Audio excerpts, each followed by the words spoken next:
본문 말씀은 신명기 1장의 34장 전체 가운데 학자들은 12장에서 26장을 나눠서 원신명기라고 부릅니다. 이게 무슨 말이냐면 신명기의 골수다는 거예요.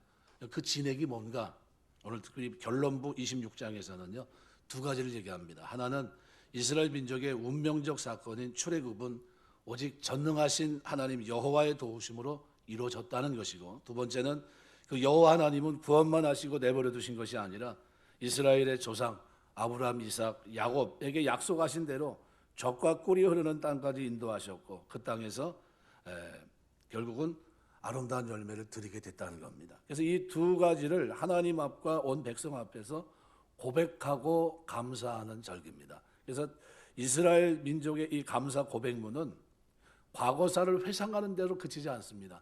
거기서 한 걸음 더 나가서 현재와 미래에 어떻게 살 것인가, 그래서 역사를 발판으로 삼아 역사를 기억하고, 그 다음에 어떻게 해요? 미래 하나님 백성의 정체성을 가지고 삽니다. 그래서 신명기 5장 2절 3절에 보면 이렇게 말씀합니다. 우리 하나님 여호와께서 호렙산에서 우리와 언약을 세우셨나니, 이 언약은 여호와께서 우리 조상들과 세우신 것이 아니라 오늘 여기 살아있는 우리, 곧 우리와 세우신 것이라. 현재형을 가지고 있는 겁니다. 출애굽 사건과 가나안 땅 정복 사건을 회고하는 것은 과거의 기쁨을 축하하고 감사드리는 의미도 있지만, 동시에 더 중요한 것은 미래를 위한 경고, 그리고 미래를 위한 다짐의 의미가 더 크다고 볼 수 있습니다. 과거의 어둡고 고통스러웠던 역사를 돌아보면서 다시는 종살이지 않고 이제는 하나님 주신 땅에서 젖과 꿀이 흐르는 그 가나안 땅에서 더 풍성한 땅의 소산물을 빼앗겨서는 안 되겠다고 하는 결의이기도 합니다. 그래서 오늘 본문은 우리에게 세 가지를 말씀합니다. 첫 번째는 우리 그리스도인들에게도 역사의식이 있어야 된다는 거예요. 역사의식이라고 하는 것은 자신이나 공동체가 과연 그들이 세운 신념, 이 목표를 향해서 잘 나가고 있는가, 여기에 대한 물음을 던지면서 스스로 반성하고 능동적으로 참여하고자 하는 관심입니다. 저희 교회는 선교와 구제에 대해서 관심이 있습니다. 선교에 대한 비전과 꿈으로 세워진 교회라는 타이틀을 갖고 있어요. 우리가 전 기도하면서 그렇게 얘기합니다. 구호만 거창한 교회 되지 않게 하옵소서. 실제로 선교하고 구제하는 교회 되게 하옵소서. 이게 제가 기도하는 제목이에요. 여러분도 그런 기도 제목이 있게 되시길 주의 이름으로 축원합니다. 그냥 허울만 좋은 게 아니고, 빛 좋은 개살구란 말이 있는데 그러지 말고 진짜 선교하고 진짜 구제하고 돌아보는 겁니다. 이스라엘 백성은 이 추수감사 예배를 통해서 자기들이 누리는 이 풍성한 추수의 기쁨이 어떤 역사적 배경을 가지고 있는가, 바로 그것을 거친 것인가를 재인식합니다. 이 가나안 땅에서의 열매가 여기 열매를 거두기까지 어떤 일이 있었는지를 되짚어가고 있는 겁니다. 그래서 26장을 보시면요, 그 아주 파노라마처럼 그것을 쭉 짚어가고 있어요. 너무나 감사한 얘기죠. 어떤 아이가 어머니와 절대로 함께 다니지 않는데, 이유가 어머니의 얼굴이 화상의 흔적이 있어요. 얼굴이, 남자는 모르겠지만 어머니가 얼굴에 화상이 있으면 굉장히 보기가 쉽지 않습니다. 화상이라는 건 한번 이렇게 남은요, 잘 이게 복원이 잘 안 되는 것 같아요. 그래서 아주 굉장히 보기가 흉하죠. 그러니까 아이가 크면서 우리 부모님은 왜 저럴까 하는 생각을 가지고 피해 다니는 겁니다. 어느 좋은 자리 모셔와라 해도 가지 못하고. 그러다 어느 친척집에 가게 됐는데 사진첩을 이렇게 뒤적거리다가 그 속에서 누굴 보게 되면 젊은 여자 모습을 보게 돼요. 근데 그 여자가 누구를 안고 있냐면 자기를, 분명히 자기인데 그 옆에 젊은 여자는 다른 여자인 것 같고, 물어봤어요. 고모한테 물어봅니다. 누구냐고 그랬더니 너희 엄마라고. 근데 왜 지금은 이렇게 되냐 했더니 불이 났는데, 집에 불이 났는데 너 데리고 나오다가 이렇게 됐다고. 그날 이후로 이 아이가 달라집니다.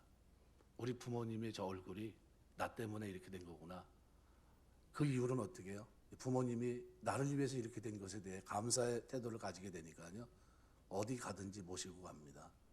우리 어머니가 나 구원하려고, 나 건지려고 그 화마 그냥 웬만한 사람 같으면 놔뒀을 텐데, 그러면 난 이 땅에 제대로 살지도 못하고 죽었을 텐데, 어머니가 그때 목숨 걸고 들어와서 저렇게 됐지만 나를 건졌고 지금 저 모습이라고.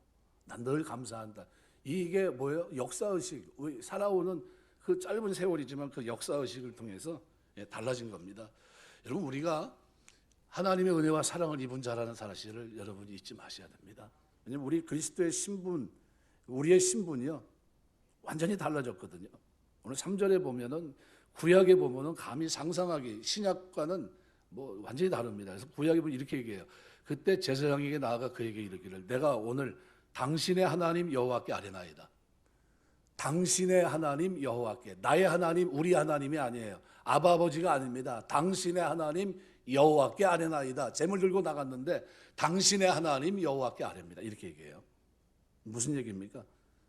우리가 지금 하나님의 백성이 돼서 하나님을 우리 아버지, 주기도문에 보면 하늘에 계신 우리 아버지요, 누가 가르쳐 줬습니까? 예수님이 너희는 이렇게 기도하라 그러면 가르쳐 준 겁니다. 하늘에 계신 당신의 아버지가 아니라요, 당신의 하나님이 아니라 우리 아버지로 부르라고 명하십니다. 그것도 감사한데 사도 바울은 로마서 8장 15절에서 뭐라고 얘기합니까? 아버지라 부르게 하셨느니라. 바울이 제일 감격한 단어가 뭡니까? 하나님을 향해서 아버지라 부르게 됐다는 게, 아빠라고 부르게 됐다는 거예요. 그 하나님을 당신의 하나님이 아니라 우리 아버지, 우리 하나님, 이게 됐다는 거예요. 완전히 신분이 달라진 걸 얘기합니다. 죄 문제가 해결됐어요. 그러니까 우리가 예수 그리스도로 말미암아 우리의 신분, 위상이 얼마나 달라졌는가, 이걸 잊지 마셔야 됩니다. 과거는 뭐예요? 과거는 죄인이었습니다. 그런데 지금은 그리스도의 십자가 공로로 의인이 됐고요. 과거는 하나님 앞에 원수였지만 지금은 그 하나님의 자녀가 됐습니다. 과거에는 멸망받을 자에게 말 그대로 지옥에 가도 당연한 그런 모습이었지만 이제는 구원받아 영생을 얻은 자가 됐습니다. 과거는 버림받은 이방인이었어요. 유대인들이 얘기한 대로 하나님, 내가 이방인으로 태어나지 않은 것에 대해서 감사합니다. 이방인들은 지옥의 땔감이라고 생각했어요. 그런데 지금은 뭐예요? 왕 같은 제사장이 된 겁니다. 위상이 달라졌어요. 사망이 생명으로 옮겨졌습니다. 하나님을 아버지라, 우리 하나님이라고 부르고 그 하나님을 아빠라고 부를 수 있는 사람이 됐어요. 이 역사의식이, 이 의식이 나로 하여금 하나님 앞에 어떻게 해요? 감사하게 하는 거예요.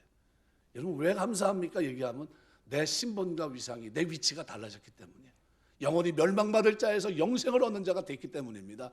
매 순간 살아가면서 오늘 우리가 하나님 앞에 늘 감사하는 여러분 되시길 주의 이름으로 축원합니다. 두 번째로 어떻게 감사해야 될까? 오늘 본문에 보니까 만물을 하나님 앞에 먼저 드려라. 아주 정성된 예물을 얘기합니다. 여러분, 만물이라는 것은 레위기 22장 보시면요, 17절에서 21절, 여호와께서 모세에게 말씀해 이르시되 아론과 그의 아들들 이스라엘 온 족속에 말하 이르라. 이스라엘 자손이나 그 중에 거류하는 자나 서원 제물이나 자원 제물을 번제와 덤으로 여호와께 예물로 드리려거든 기쁘게 받으심이 되도록 소나 양이나 염소에 흠 없는 수컷으로 드릴지니 흠 있는 것은 무엇이나 너희가 드리지 말 것은 그것이 기쁘게 받으심이 되지 못할 것임이니라. 우리가 하나님 앞에 첫 열매를 드리는데요, 절름발이라든가 흠이 있는 거라든가 눈 먼 거든가 이런 거 드리면 됩니까? 그럴 수 없다는 거예요. 첫 열매라는 건 뭡니까? 내 하나님의 통치, 내 모든 소유가 하나님의 것입니다 라는 거예요. 하나님이 다 주신 겁니다. 이거 지금 이 땅에 와서 열매를 거뒀는데 이게 하나님 때문입니다 라는 거예요. 그걸 인정하는 겁니다. 그 행위가 만물이에요. 하나님께 예물을 바칠 때 흠이 없고 깨끗한 것을 바쳐야 되는 것이 맞습니다. 왜요? 이 환경을 누가, 하나님이 설계하셨어요. 하나님이 주도하시고 그 능력으로 끌어가셨고 하나님이 이곳에 있게 하셨고 그리고 열매를 거두게 하셨고 풍성한 열매를 거뒀어요. 그러면 어떻게 갖고 가야 됩니까? 좋은 거 갖고 가야죠. 흠이 없는 거, 하나님 기쁘시게 할 수 있는 거, 그죠? 야, 보람이 있다. 내가 너에게 이렇게 했는데, 내 아브라함 이후로 내 후손을 내가 이렇게 축복했는데 너희들이 이렇게 아름다운 열매를 가지고 왔구나. 그럼 어떻게 해요? 그걸 보면서 기뻐할 겁니다. 그런데 만물을 드려야 되는 첫 열매, 이건 다 하나님이 주셔서 은혜로 사랑으로 된 결과입니다. 들고 와야 되는데 그게 아니라 어떻게 해요? 남들이 볼 때 흠이 없고 야, 저거 갖다 버려, 이런 거 가지고 오면 되겠습니까? 네, 그러면 안 되는 거죠. 이건 하나님의 은혜에 부응하지 못하는 거예요. 네, 그래서 우리가 잠언 3장 9절 내 재물과 내 소산물에 처음 익은 열매로 여호와를 공경하라. 왜요? 이렇게 되기까지 누가 섭리하신 하나님, 주장하신 그 하나님께서 나를 붙드시고 그 열매를 거두기까지 그렇게 하신 겁니다. 그래서 만물은 시간, 장소, 서열, 모든 밖에 모든 분야에서 첫째 시작이라는 뜻입니다. 모세는 만물을 하나님께 드리라고 백성들에게 말합니다. 하나님께 만물을 드릴 때는 모든 것이 하나님 소유고 하나님이 통치하신다는 것을 인정하는 행위입니다. 첫 열매란 뜻입니다. 그 중에서도 가장 좋은 것, 어디요? 흠이 없는 것. 만물을 드리는 이유는 하나님의 통치와 소유권을 인정하는 행위입니다. 하나님께 첫 열매를 드릴 때 나의 모든 것이 하나님에 의해서 하나님의 것이고 하나님이 은혜 주셔서 하나님이 은혜 주신 결과로 바로 이렇게 된 겁니다 라는 그런 메시지예요. 하나님이 앞으로도 인도해 주실 줄 믿습니다 라는 믿음의 고백이기도 합니다. 그래서 만물은 하나님 주신 땅에서, 그 땅에서 하나님 주신 건강 가지고 씨를 뿌리고 가꿨는데 나의 노력보다는 하나님이 햇빛 주시고 바람 주시고 비를 적당하게 이른 비와 늦은 비로 채워주셔서 자라게 하시고 이제 열매를 거두게 됐습니다. 감사합니다. 하나님 주신 것 가지고 잘 먹겠습니다. 참 감사합니다. 이렇게 축복하신 것 관여하심을 인정하고 감사드리는 표시가 만물을 드리는 거예요. 전에 우리 전 집사님이 뭘 이제 집에서 뭘 따갖고 왔어요. 뭘 따냐고 봉지를 하나 달랑달랑 들고 오셔가지고 목사님 이거 목사님 주려고 가져온 거예요. 그래서 뭐예요? 그랬더니 토마토예요. 그런 거예요. 근데 드시지 왜 갖고 왔어요? 그랬더니 이게 천물이에요. 그런 거예요. 그럼 줘요. 그랬어요. 그럼 줘요. 갖고 봤더니 막 터진 것도 있고 막 그런데 진짜 터진 거 왜 여기다 왜 넣은 거예요? 그랬어요. 만물이래. 만물이래. 만물이가 그냥 봐도 냉장고에 씻어가지고 넣어놨다가 끓여서 먹었어요. 맛있더라고요. 만물에. 여러분 좋은 일 있으면 뭐 들고 오세요. 달랑달랑. 그러는 겁니다. 예, 하나님. 저희 어렸을 때 제 기억은요. 우리 할머니, 어머니 딱 보면 다락에 좋은 게 다 있었어요. 다락 열면요. 거기 다 있었어요. 먹고 싶은 건 거기 다 있었어요. 근데 안 줘. 왜 안 주냐면 이거 목사님 신방 오면 준다고 거기다 놔둔 거예요. 야, 그래서 목사님 신방 제발 오지 마라. 그래서 신방 오면 참 좋은데 그때는요. 먹을 게 귀했던 때라 왜 이렇게 잘 드시는지 몰라요. 안 남기고 가. 얼마나 스트레스 받는지 모릅니다. 저 좀 남기고 가야 될 텐데 안 남기고 갑니다. 우리 동생들도 우리가 5남매인데 제가 먹을 게 없으면 밑에는 볼 것도 없죠. 뭐. 그럼 아주 불만스러운 거예요. 내가 목사님 와가지고 좀 남기고 가야지 그래. 저걸 다 드시고 가냐 그래. 그리고 그랬어요. 내가. 네, 우리 신앙생활 하면서 여러분 만물 하나님께 드리는 겁니다. 왜요? 하나님 나를 구원하셨기 때문입니다. 나에게 십자가 지셨고. 그래서 예수님께서 우리를 위해서 십자가에 돌아가시고 우리가 주님 위해 살도록 하기 위해서 우리가 살아가는데 우리 주님이 우리의 만물입니다. 첫 열매. 그래서 어린 양의 피로 문설주에 바르면서 재앙에서 보존됐는데 이게 누굴 상징합니까? 어린 양이신 예수 그리스도. 그러니까 예수 그리스도는 구속받은 백성들의 초태생입니다. 자신을 하나님께 드리기 위해 십자가에서 죽으신 겁니다. 고린도서 15장 20절에서 24절. 그러나 이제 그리스도께서 죽은 자 가운데 다시 살아 잠자는 자들의 첫 열매가 되셨도다. 만물이 되신 겁니다. 사망이 한 사람으로 말미암아 말미암았으니 죽은 자의 부활도 한 사람으로 말미암는도다. 아담 안에 모든 사람이 죽은 것까지 그리스도 예수 안에서 모든 사람이 삶을 얻으리라. 그러나 각각 자기 차례대로 되리니 먼저는 첫 열매인 그리스도요 다음에는 그가 강림하실 때 그리스도에게 속한 자요 그 후에는 마지막이니 그의 모든 통치와 모든 권세 능력을 멸하시고 나라를 아버지 하나님께 바칠 때라. 요한계시록 14장 4절에도 이 사람들은 여자와 더불어 더럽히지 아니하고 순결한 자라 어린 양이 어디로 인도하든지 따라가는 자며 사람 가운데서 성령을 받아 처음 익은 열매로 하나님과 어린 양이 속한 자들이다 그랬어요. 그래서 만물 속에 하나님의 은혜에 대한 감사가 있어야 됩니다. 모세는 백성들에게 감사를 가르칩니다. 그러니까 모세가 이스라엘 백성들에게 애굽에서 나와 가나안 땅에 들어오게 된 것 감사합니다 하면서 만물을 하나님께 드리라고 말씀한 것은 우리에게 주는 교훈이 있습니다. 우리는 우리 죄악의 이 애굽에서 구원해 주신 그리고 가나안 천국을 소유하게 하신 하나님의 은혜를 결코 잊지 말고 감사절 때는 어떻게 해요? 감사하는 마음으로 나오라는 겁니다. 요한복음 5장 24절 내가 진실로 진실로 너희에게 이르노니 내 말을 듣고 나 보내신 이를 믿는 자는 영생을 얻었고 심판에 이르지 아니하나니 사망에서 생명으로 옮겼느니라. 영생을 얻었고 사망의 생명으로 옮겼습니다. 이 말씀을 매일 확인하면서 매 순간 감사하는 것이 만물을 가져왔나이다 하는 삶의 자세입니다. 감사는 예배 드리는 사람의 기본 자세예요. 성도의 자세입니다. 구속하신 은혜 감사합니다. 새 생명 주신 거 감사합니다. 이런 고백이 우리 추수감사절뿐만 아니라 매 순간 살아가는 범사에 있게 되시길 주의 이름으로 축원합니다. 그런데 감사는요, 여기서 이렇게 끝나지 않습니다. 반드시 뭐와 관계되어 있냐면 연약한 사람들을 돌아보는 것과 연결되어 있어요. 그래서 감사의 진정한 감사의 완성은요, 나눔입니다. 그래서 11절 보시면 내 하나님 여호와께서 너와 내 집으로 주신 모든 복으로 말미암아 너는 레위인과 너희 가운데서 거류하는 객 그들과 함께 즐거워할지니라. 감사 예배의 가장 귀한 만물을, 그죠? 흠이 없는 것 하나님께 들고 나왔습니다. 제일 튼튼하고 흠이 없는 양, 알곡, 실과 등을 정성을 다해 기쁨으로 바칩니다. 그 다음은 파란만장한 이스라엘 역사를 회고해요. 아브라함이 받은 약속으로 흘러내려가서 애굽에서의 종살이 10가지 재앙, 유월절, 출애굽, 광야 40년, 족각 끓이는 가나안 정복까지 말 그대로 파노라마 같은 필름처럼 지나갑니다. 그리고 그들을 도우시고 인도하신 언약을 지키신 여호와 하나님을 심고 찬양합니다. 그러니까 이스라엘의 감사 예배는 역사 의식을 바탕으로 해서 하나님 은혜에 감사하고요. 그 다음에 뭐예요? 돌아보는 삶까지 나갑니다. 돌아보는 제물과 하나님의 찬양으로 끝나지 않고 이스라엘의 감사 예배는 나눔의 축제가 연결돼 있어요. 그러니까 추수감사절의 완성은 뭡니까? 나눔이 나눔. 맨 끝에 우리가 3년 6년째 구약에는 그걸 했거든요.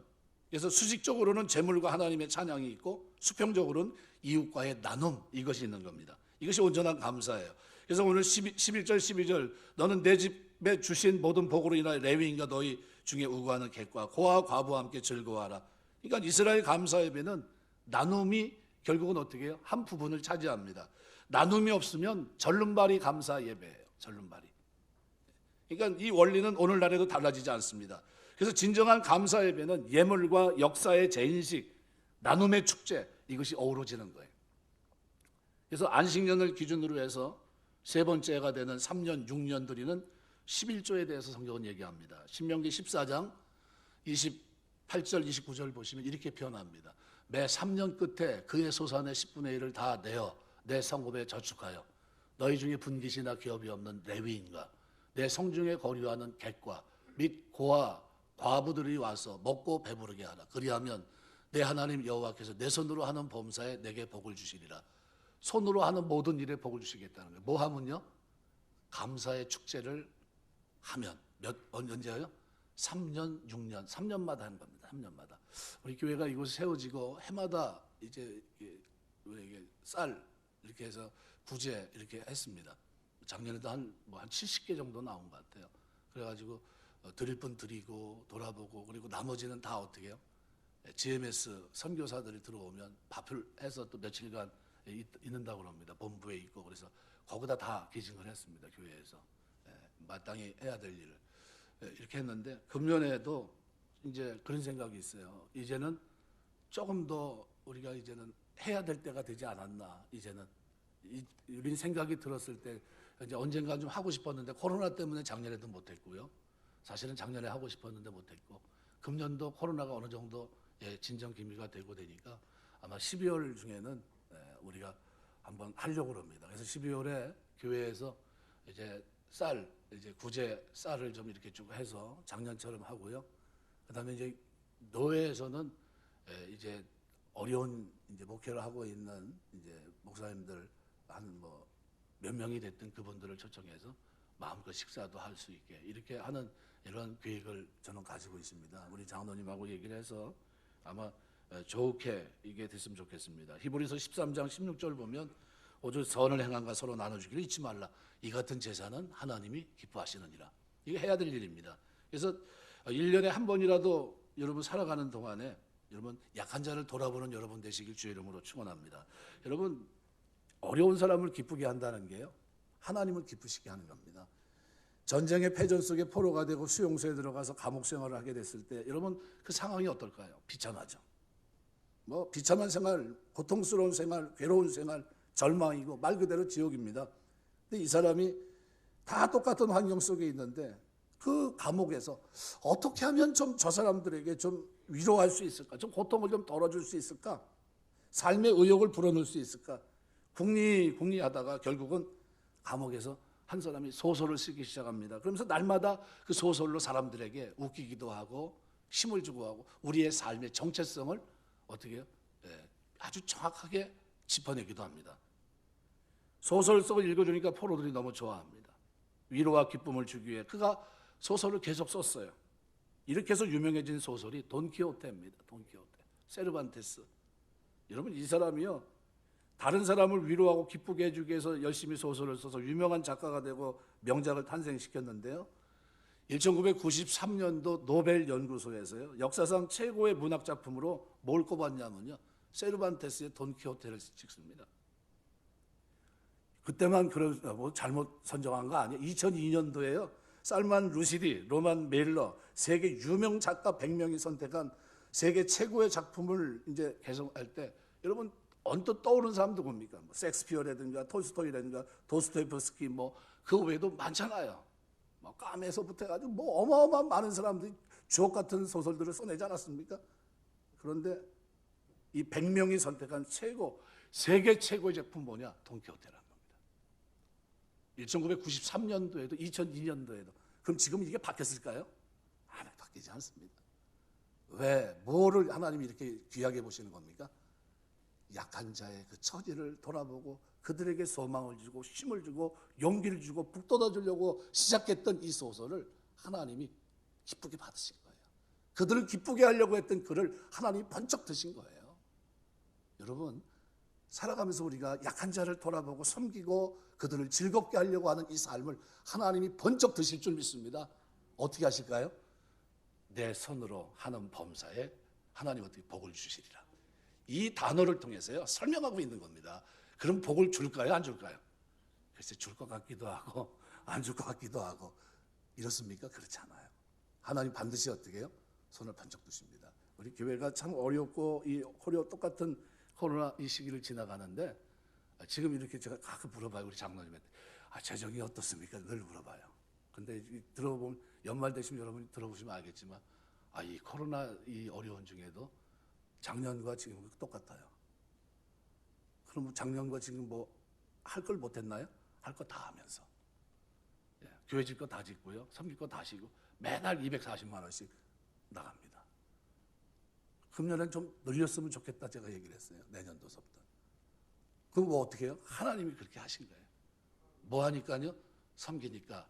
뭐 하니까? 주려고 하니까. 누굴요? 약한 자를 기쁘게 하려고 하니까 하나님이 높이시는 거예요. 여러분 그 앞에 쓰임받는 여러분 되시길 주의 이름으로 축원합니다. 말씀 맺겠습니다. 워싱턴 DC에 가면요 스미소니언 박물관이라는 게 있어요. 세계 최대 박물관입니다. 1억 4천만 점이 그 속에 있어요. 언제 한번 가면 꼭 가고 싶은 데가 저기입니다. 워싱턴을 아직 가보지 못했기 때문에 우리 작은아버지가 거기 살아요. 그런데도 못 가봤어요 지금. 그런데 1765년 영국의 귀족 그리고 과부 사이에 출생한 스미소니언이라는 사람이 사생아라는 이유 때문에요 신분에 있어서 제약을 받아 군인, 성직자, 정치가, 공무원, 그러니까 주류가 될 수 없었던 겁니다. 비주류가 돼서 이렇게 살다가 쓸쓸히 세상을 떠나면서 자기 유산을 미국 정부에다 딱 기탁해요. 얼마 줬냐면요 50만 8,318달러. 지금 보면 뭐 별거 아니네. 지금으로 따지면 별거 아닌데요. 그때 당시 노동자의 1년 노임이요 300달러입니다. 그럼 얼마입니까? 어마어마한 액수죠. 이걸 어떻게 기탁합니까? 이걸 바탕으로 해서 뭘 만듭니까? 이 돈으로 시작해서 세계 최대 박물관, 말 그대로 1억 4천만 점이 들어가 있는 최대 규모의 박물관을 만든 거예요. 스미소니언. 그는 갔지만 이 선행은 남아있는 거예요. 역사 속에. 한국에 파송된 장로교 선교사 가운데 언더우드 선교사는요 파송은 받았지만 가야 되는데 돈이 없어요. 근데 어떤 독지가가 6,000달러 헌금을 합니다. 이 돈으로 언더우드가 한국에 올 수 있었고요.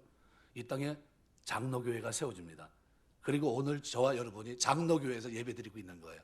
어느 독지가가 얼마 줬다고요?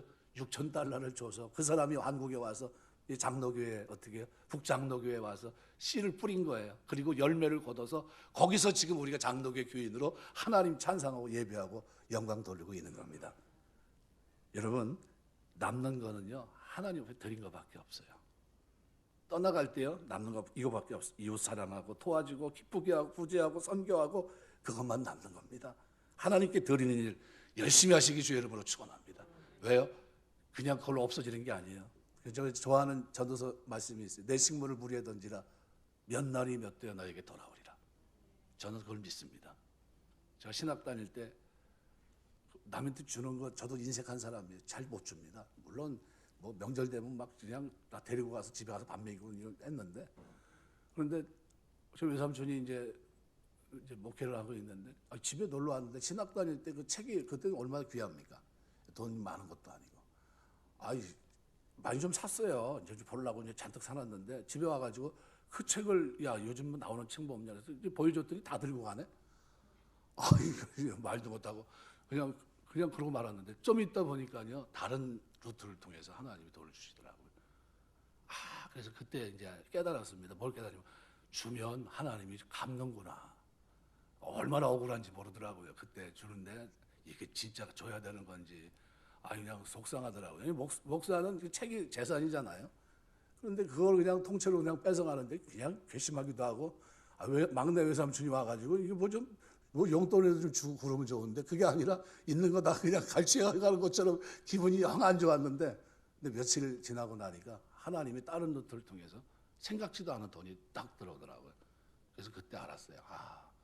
내 식물을 무리에 던지라. 선한 일에 그냥 기쁘게 하고 다른 사람을 기쁘게 하는 일에 그냥 내놔라. 내가 채워줄게. 이거를 그때 경험한 거예요. 그날 이후로 사람이 조금씩 바뀌었습니다. 그리고 오늘 여기까지 오게 된 거예요.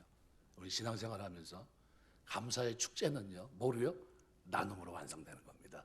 그 나눔은 우리가 12월 말에 우리 나눔으로 완성하려고 합니다. 추수감사 예배는 시작됐지만 완성은 언제요?